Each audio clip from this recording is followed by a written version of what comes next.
G'amlarni bitta g'am qilib olsa, Alloh u uchun dunyo g'amlariga o'zi kifoya qiladi.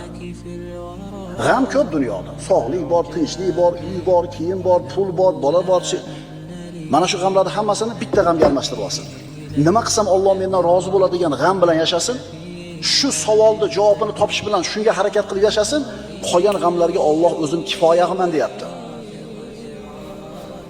Kimning aqli va qalbini dunyoning ko'p g'amlari va tashvishlari har tarafga sochib yuborgan bo'lsa, Alloh bunaqa odamni dunyoni qaysi vodiylarida halok bo'lishiga parvo qilmaydi.